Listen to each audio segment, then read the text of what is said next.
I want to teach you 을 grammar in the easiest way. 을 and 를 are object particles. The object particle is added to a noun to express that the noun is the object of the sentence. So, noun plus 을, 를. But we have a rule here.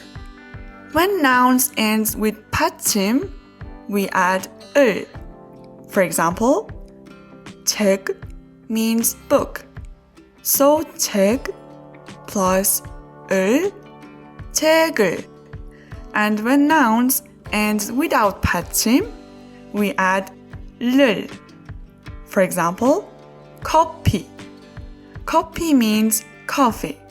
So 커피 plus 를, 커피를. One more time. If noun ends with 받침, we add 을. And if noun ends without 받침, we add 를. So, the object particle 을 is attached to an object which verbs describe.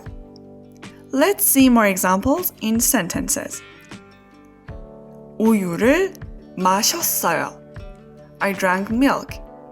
In this sentence, 우유 is object, and 우유 has no 받침. So we added 를. 밥을 먹었어요. I ate food. In this one, 밥 is object, and in this word we have 받침. So we add 을. Now look at these sentences. 저는 이 드라마 봐요. I watch this drama. In this sentence, 드라마 is object, so we should use of object particle. So, which one should be used? 을 or 를? 를. 저는 이 드라마를 봐요. How about this one? 우리 아버지는 신문 읽어요. My father reads the newspaper. So, which one should be used? 을 or 를? 을. 우리 아버지는 신문을 읽어요. In daily life, when you speak, you can omit 을 or 를. For example, 영화를 봤어요.